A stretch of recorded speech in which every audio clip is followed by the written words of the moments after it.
निशिकांत दुबे ने social media पर लिखा कि 1991 में ही कांग्रेस समर्थित सरकार ने यह समझौता किया था कि किसी भी आक्रमण या सेना के मूवमेंट की जानकारी का आदान प्रदान भारत पाकिस्तान एक दूसरे से करेगा। लेकिन 1991 में आपने ये एग्रीमेंट साइन कर लिया, 94 में इसको इम्प्लीमेंट कर लिया। जिन लोगों ने भी एग्रीमेंट साइन किया और खासकर कांग्रेस पार्टी, उसकी जो है सदस्यता रहनी चाहिए कि नहीं रहनी चाहिए, नेशनल पार्टी का दर्जा उसको होना चाहिए, इसके बारे में भी आगे फ्यूचर में जो है भारतीय जनता पार्टी को तय करना चाहिए। इधर कुछ ही देर में कांग्रेस नेता पवन खेड़ा का जवाब भी आ गया, जिसमें बताया गया कि जिस वक्त ये समझौता हुआ उससे पहले कांग्रेस ने चंद्रशेखर सरकार से समर्थन वापस ले लिया था।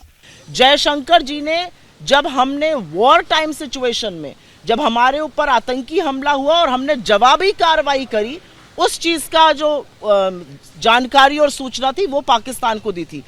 इसके कुछ ही देर बाद बीजेपी प्रवक्ता प्रदीप भंडारी नई जानकारी लेकर सामने आए और बताया कि ये समझौता 1994 में लागू हुआ था। उस वक्त कांग्रेस की ही सरकार थी।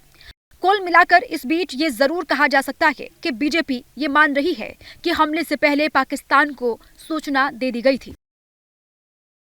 निशिकांत दुबे ने सोशल मीडिया पर लिखा कि 1991 में ही कांग्रेस समर्थित सरकार ने यह समझौता किया था कि किसी भी आक्रमण या सेना के मूवमेंट की जानकारी का आदान प्रदान भारत पाकिस्तान एक दूसरे से करेगा। लेकिन 1991 में आपने ये एग्रीमेंट साइन कर लिया, 94 में इसको इम्प्लीमेंट कर लिया। जिन लोगों ने भी एग्रीमेंट साइन किया और खासकर कांग्रेस पार्टी, उसकी जो है सदस्यता रहनी चाहिए कि नहीं रहनी चाहिए, नेशनल पार्टी का दर्जा उसको होना चाहिए, इसके बारे में भी आगे फ्यूचर में जो है भारतीय जनता पार्टी को तय करना चाहिए। इधर कुछ ही देर में कांग्रेस नेता पवन खेड़ा का जवाब भी आ गया, जिसमें बताया गया कि जिस वक्त ये समझौता हुआ उससे पहले कांग्रेस ने चंद्रशेखर सरकार से समर्थन वापस ले लिया था।